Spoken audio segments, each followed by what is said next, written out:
Gente, Pai do Senhor, Wilson Salles falando aqui, tudo bom? Gravando esse vídeo para anunciar, né? Para mostrar um trecho do curso de Apologética Cristã em MP3, tá? Também para dizer que as inscrições na STEADEB Escola de Teologia das Assembleias de Deus no Brasil, as inscrições estão abertas para o curso Bacharel em Teologia Livre, tá? O curso Básico em Teologia e o curso de Educação Cristã Infantil, tá? Então, você pode se inscrever no curso de Teologia e se inscrever no curso de Apologética Cristã em MP3, tá? São 50 aulas em MP3, tá bom? Aulas densas. E essa aula aqui eu quero falar sobre objeções ao cristianismo, tá? Existem algumas objeções ao cristianismo que são objeções cruciais que estão sempre sendo trazidas ao debate, tá? E eu quero te ensinar a falar um pouco sobre isso, tá? Lá na aula, é a aula 20 do curso de Apologética Cristã Infantil, que eu falo sobre a questão das objeções ao cristianismo, tá? Eu tirei essa aula, eu baseei essa aula principalmente no livro e na aula do Douglas Groothuis, tá? Então eu traduzi parte do material e fiz inserções e fiz adaptações sobre a nossa realidade aqui, tá bom? Então é uma aula muito boa, objeções ao cristianismo, tá? Então este vídeo aqui é exatamente para isso, nós vamos avaliar, tá? Vamos avaliar, mostrar quais são essas objeções, tá? Que os críticos fazem acerca da natureza do cristianismo, tá? Nós vamos mostrar e vamos apresentar uma objeção nesse vídeo aqui, tá? O problema é que quando observamos mais de perto essas objeções dos críticos, encontramos muitas distorções e espantalhos, tá? É bom sempre você ficar atento quanto a isso, tá? Não é porque alguém é uma pessoa inteligente, um pesquisador, um cientista, seja lá o que for, quem for, tá? Geralmente essas objeções elas estão cheias de espantalhos, informações, tá? Informações distorcidas, espantalhos e informações que não são verdadeiras, tá? Então existem muitas distorções e espantalhos, tá? É importante a gente destacar essa questão aí. Outro problema sério entre os críticos é que eles recebem uma informação distorcida acerca da fé cristã e não se dão ao trabalho de investigar se as coisas são de fato assim, tá? Então, o camarada tá lá, recebe a afirmação de que os cristãos são, que é essa aula de hoje, esse vídeo aqui, os cristãos são anti-intelectuais. Eles não vão se dar ao fato de investigar, eles simplesmente começam simplesmente começam a veicular a informação de que nós somos anti-intelectualistas, de que nós fazemos uma distorção acerca da fé, de que a fé é contrária à razão e tal, começa a fazer esses espantalhos e espalhar a notícia, tá? Então, as principais objeções e as mais grotescas contra a fé cristã são as seguintes, olha. A primeira é de que o cristianismo é contra a ciência, tá? Isso é um absurdo, porque a ciência moderna foi possibilitada por cristãos professos, tá? A segunda objeção é que o cristianismo defende o anti-intelectualismo, que o cristianismo defende a ideia de que os cristãos não precisam estudar. Isso é completamente falso, tá? A própria história, mas eles continuam veiculando essa informação como se fosse verdadeira no círculo entre eles, tá? A terceira objeção é a de que o cristianismo é racista, tá? Isso é completamente equivocado. A quarta é de que o cristianismo é sexista ou misógino, que o cristianismo o cristianismo comete, a palavra correta é discriminação contra as mulheres, tá? O cristianismo é sexista ou misógino, tá? Eu trabalho todas essas questões no curso de Apologética Cristã MP3, na aula 20, tá bom? A quinta objeção é de que o cristianismo é imperialista ou colonialista, tá?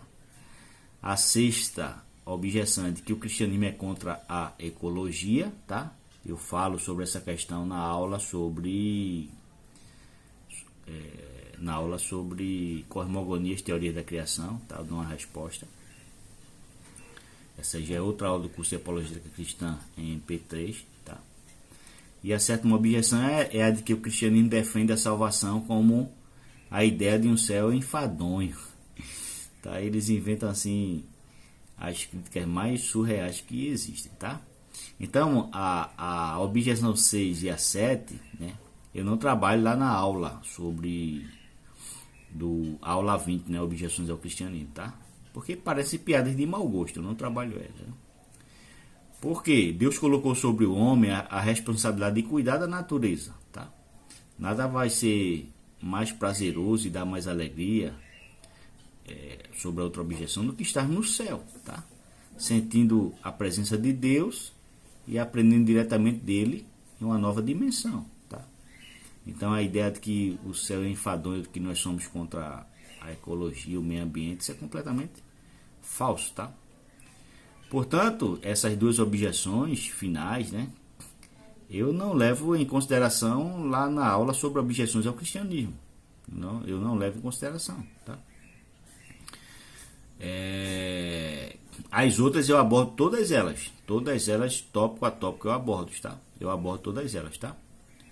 Então, a questão da importância do curso é que é realmente importante conhecer essas objeções de antemão e ter um esboço mental de como responder essas objeções, tá? Porque eu já tive experiência de me deparar com objeções que eu nunca tinha ouvido falar e você fica pego assim meio no contrapasso. Então é bom você conhecer de antemão essas objeções, tá? Uma das falsificações mais grosseiras, grotescas e mal fundamentadas é a ideia de que o cristianismo odeia os homossexuais e as lésbicas de forma intrínseca, tá? Então isso é falso, tá? Logo, as pessoas nessas informações falsas nunca irão investigar, tá? Mais a fundo as doutrinas basilares da fé cristã, como por exemplo, se a ressurreição de Jesus ocorreu de fato ou não, tá? Bem como nunca investigarão a fundo se as escrituras são a verdade, tá? Vão pegar essas objeções, né, que são de fato calúnias, vão pegar de forma grotesca e vão sair espalhando como se fosse verdade, tá bom? Então, eles irão rejeitar a Bíblia e o cristianismo a priori, sem investigar, tá? Sem fazer uma investigação mais a fundo. Então, encarar de frente essas falsas representações é muito importante para a defesa da fé cristã, tá? De forma mais técnica, o que o apologista faz nesse caso é criticar os críticos, tá? Eu gravei um vídeo aqui no YouTube sobre a diferença entre a apologética, o apologista, tá? E a apologética defensiva e ofensiva, a apologética propriamente dita, né, defesa, e a apologética polemista, tá? Você pode procurar aí no meu canal no YouTube aqui, tá? Então, que significa criticar os críticos, tá? Pois quando alguém afirma que o cristianismo é contra a ciência, por exemplo, o apologista tem e deve ter o interesse de desmistificar e derrotar essa objeção, ou seja, arrancá-la pela raiz. Isso é possível, tá? Pela própria história da ciência, isso é possível. Então, a tarefa do apologista diante dessas objeções é abordá-las e criticá-las, tá? A objeção surge, o apologista não deve aproveitar a objeção para que ela seja um ponto de parada na conversa, não. Que a objeção seja um ponto de partida na conversa, tá? E criticar essas objeções, tá? Além de tornar conhecida a falsidade da objeção, o que pode culminar no fato das pessoas reconhecerem o valor da fé cristã, crerem em Jesus, se arrepender dos seus pecados e serem salvos, tá? Então, eu gostaria nesse vídeo aqui de falar sobre a objeção acerca do anti-intelectualismo, a ideia de que o cristianismo é anti-intelectualista, tá? Alguns afirmam que a fé é oposta à razão e dizem que os que creem na Bíblia, tá? Eles dizem, os que creem na Bíblia, no cristianismo e em Jesus, o fazem porque fizeram a suspensão da razão e da capacidade de raciocinar. Isso é completamente absurdo, tá? Tem uma aula lá no curso de Apologética Cristã MP3 que eu falo sobre, de forma mais clara, sobre essa questão que os ateus dizem que a nossa fé, ela é uma fé cega, que é uma suspensão da razão. Eu provo que não, tá? Eu provo que não nessa aula, tá? Então eles dizem, olha, quem crê na Bíblia, eles dizem, quem crê na Bíblia, crê em Jesus, fazem isso porque fizeram a suspensão da razão e da capacidade de raciocinar. Isso é ridículo, isso é absurdo. O primeiro problema com essa afirmação é que alguns cristãos afirmam exatamente isso, tá? Alguns cristãos dizem que a fé é exatamente isso. Esse é um dos problemas. E defendem uma posição de fato anti-intelectualista. Alguns cristãos, tá? E eles fazem isso de forma consciente ou não, pois eles usam, o que é uma contradição, né? Pois eles usam argumentos pretensamente racionais para negar o valor da razão no que diz respeito à fé. Percebe a contradição? Eles usam argumentos racionais para dizer que a razão deve ser rejeitada, tá? E negar o valor da razão no que diz respeito à fé. O motivo, aqui ou ali, você vai ver nos cultos, tá? Nos cultos, reuniões cristãs, você vai ver aqui ou ali pessoas glamorizando a ignorância, glamorizando o analfabetismo, tá? Com a ideia de que, olha, Deus vai usar você, mesmo se você não souber nada e tal. Deus pode usar quem Ele quer, tá? Deus pode usar quem Ele quiser, tá? Mas a Bíblia diz que é a nossa obrigação, Pedro disse, nós devemos estar sempre preparados para responder com mansidão a razão da esperança que é em nós. Então não existe desculpa, tá? Se Deus vai usar ou não dentro de uma situação específica alguém que não se preparou, que não tem formação, ou até mesmo que não estudou, Deus vai usar e pode usar e vai continuar usando, tá? Mas que é nossa obrigação conhecer e saber defender a fé cristã. 1 Pedro 3:15, tá? É nossa obrigação. Então, aqui ou ali nas reuniões você vai ver alguém, de forma consciente ou não, glamorizando a ignorância, tá? E esse não é o caminho, gente, tá? Então, o motivo desse... Um dos motivos, né, desse posicionamento equivocado é que alguns cristãos fazem uma leitura distorcida de alguns textos bíblicos, principalmente de 2 Coríntios capítulo 3, versículo 6, aquele versículo que diz que a letra mata, e ali Paulo está se referindo à lei, tá? Contudo, a resposta básica para esse tipo de posicionamento é avaliar a vida do fundador do cristianismo, que é Jesus de Nazaré. Certo dia perguntaram a Jesus sobre o maior dos mandamentos. É uma pergunta difícil para testar Jesus. Jesus respondeu que devemos amar a Deus com todo o nosso coração, com todas as nossas forças, com toda a nossa alma e mente e entendimento, e amar ao próximo como a si mesmo. Tá lá em Mateus, capítulo 22, versículos 37 e 38. Jesus nos recomenda, utilizando o grande mandamento da lei, tá? Que devemos amar a Deus com tudo o que temos e somos, incluindo, preste atenção nesse trecho aqui, incluindo, não excluindo a nossa mente, o nosso intelecto, o nosso entendimento. Tá? O próprio Jesus já havia respondido de forma racional sobre muitas questões importantes e difíceis, a saber, sobre a ressurreição, sobre a relação entre igreja e Estado, sobre o sábado, sobre a natureza do Messias, e ele respondeu a todos esses questionamentos, de forma lógica, racional, tá? Utilizando a razão.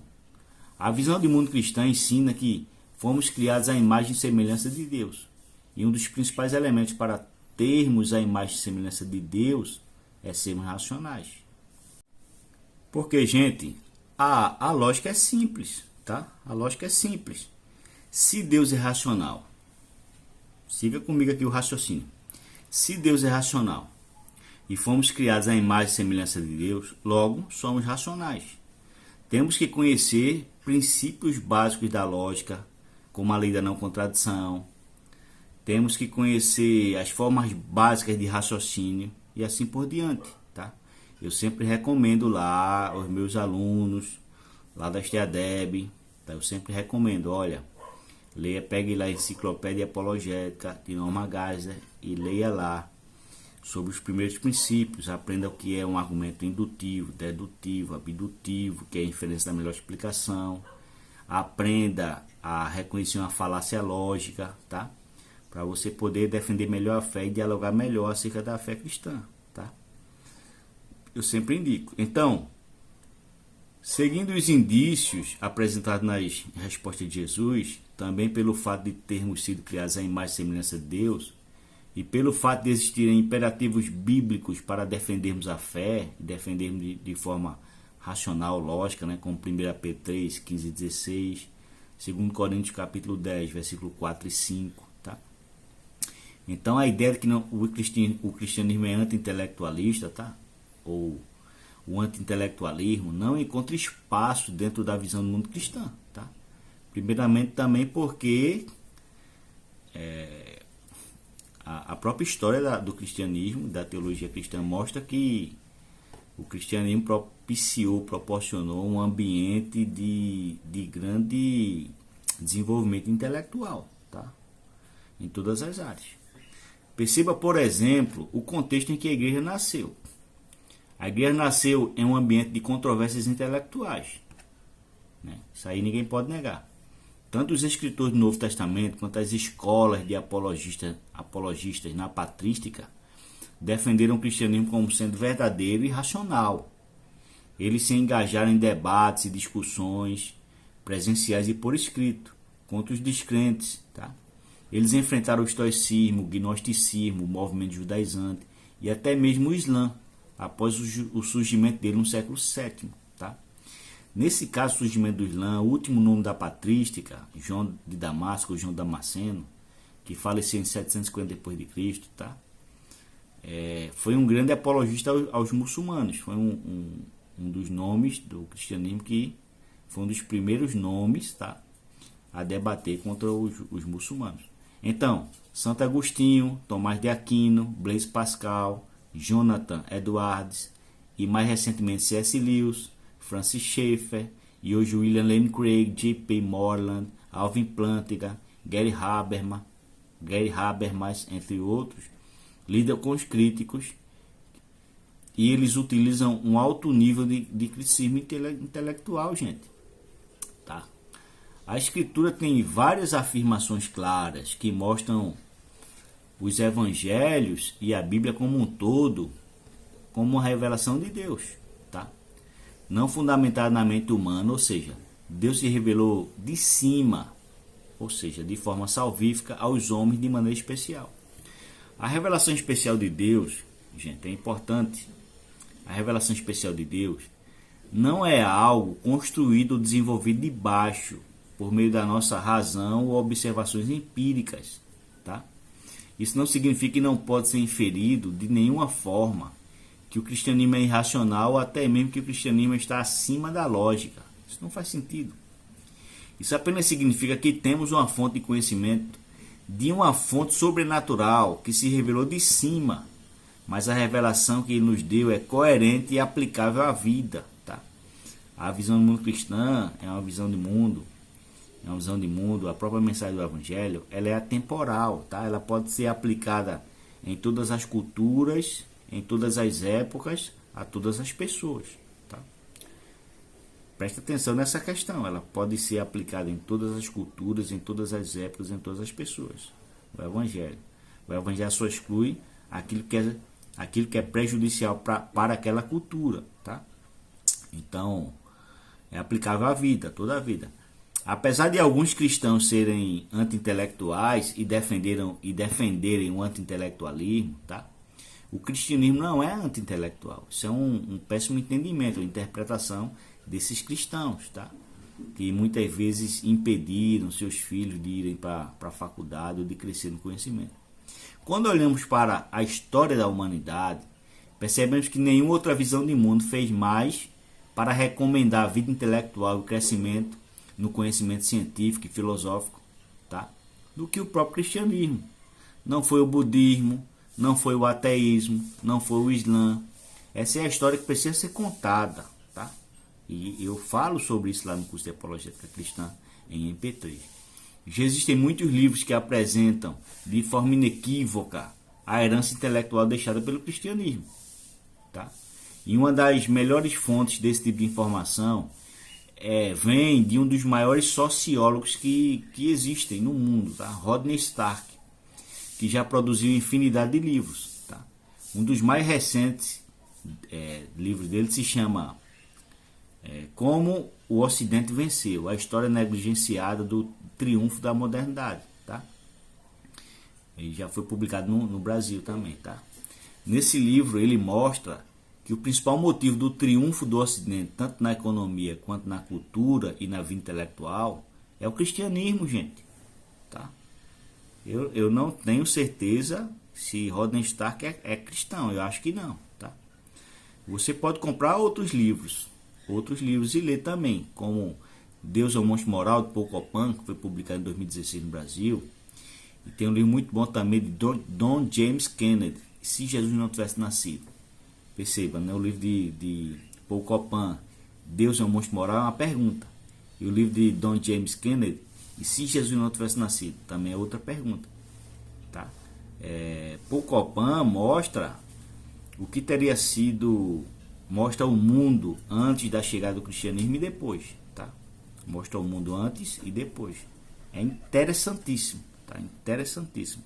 Recomendo demais esses dois livros, tá? Então, está provado que ser cristão não é sinônimo de ser anti-intelectual, tá? E não pode ser, não faz sentido ser um anti-intelectual, tá bom? Então, tá aí um trecho, né, da aula Objeções ao Cristianismo, tá? Tá aí um trecho da aula Objeções ao Cristianismo. Lá eu falo sobre todas que eu elenquei, tá? Todos os tópicos que eu elenquei na aula 20, Objeções ao Cristianismo, tá? E recomendo veementemente tanto o curso de Apologética Cristã MP3, quanto o curso de Teologia, tá? Da STEADEB. As inscrições estão abertas lá e você pode também se inscrever e fazer o curso, que passa rapidinho. Você pensar 4 anos, não, é ligeiro, passa rápido, tá bom? Então recomendo. Também eu quero dizer aqui para vocês que recentemente, tá? Na verdade ontem eu traduzi e revisei um artigo do Clay Jones sobre a questão dos cananeus, tá? A acusação do genocídio divino no Antigo Testamento, tá? Então existem duas visões aí que são conflitantes. A visão de Paul Copan no livro Deus é o Monstro Moral. Paul Copan defende a teoria de que a ordem para o massacre dos cananeus no Antigo Testamento ela foi hiperbólica, tá? O argumento de Paul Copan é bem interessante. Você pode ver esse argumento no livro Deus é um Monstro Moral, tá? Que eu tive a honra de traduzir. Ou você pode ler o livro que foi recentemente publicado pela editora Vida, tá? Que é Deus Realmente Ordenou o Genocídio, de Paul Copan e Matthew Flanagan, tá? Só que Clay Jones defende a outra linha do debate, tá? Qual é a outra linha? Que ele defende que Deus de fato ordenou mesmo o massacre dos cananeus, tá? E nesse artigo que eu traduzi, eu vou publicar no site do Bom Dia com Teologia e vou divulgar no Bom Dia com Teologia pelo WhatsApp, tá? E Clay Jones, um fato interessante, se você defende a ideia do Paul Copan de que o relato é hiperbólico, o argumento é muito forte do Paul Copan, ou se o relato é literal, como diz o Clay Jones, tá? Esse artigo foi da Filosofia Christi, que é um jornal filosófico de alto nível, e esse artigo foi publicado em 2009, tá? É inédito no Brasil. Mas o que é interessante, independente da visão, se você acredita que a linguagem da destruição dos cananeus é hiperbólica ou se é literal, conforme Paul Copan, hiperbólica ou literal, conforme Clay Jones. Qual a importância desse artigo do Clay Jones? É que ele mostra de fato o que acontecia entre os cananeus, tá? Como era a idolatria, como era a prática do incesto, do sacrifício de crianças, como era a prática da homossexualidade, como era a prática dos rituais dentro do templo, como eram nos relatos de Ugarit, né? Com as inscrições, as descobertas arqueológicas que descobriram sobre os escritos cuneiformes de Ugarit, tá? que foram traduzidos, o que eles diziam sobre Deus. Existia uma batalha dos deuses, né? Baal, El, que é um deus em Canaã que representava Yahvé, o Jeová, né, do Antigo Testamento. Azerá, que era uma consorte, era uma deusa, que era esposa, e os deuses se traíam. É interessante. Ele mostra como era a vida cruenta, tá? Entre os cananeus que Israel foi ver exatamente naquele meio ali, tá? E Clay Jones mostra que o fato, né, o argumento que ele defende, o fato dos israelitas não terem seguido, obedecido à ordem de Deus, tá? Lá no Antigo Testamento, fez com que Deus quase erradicasse o próprio Israel, porque Israel cometeu os mesmos pecados que os cananeus cometeram, tá? Um artigo importantíssimo, academicíssimo, tá? Inédito no Brasil, que eu vou estar liberando aí no Bom Dia com Teologia nos próximos dias, tá? O artigo ficou denso, 32 páginas de A4, tá? Mas se você é acadêmico e gosta de ler, gosta de conhecer sobre o contexto cultural em que a Bíblia no Antigo Testamento, tá?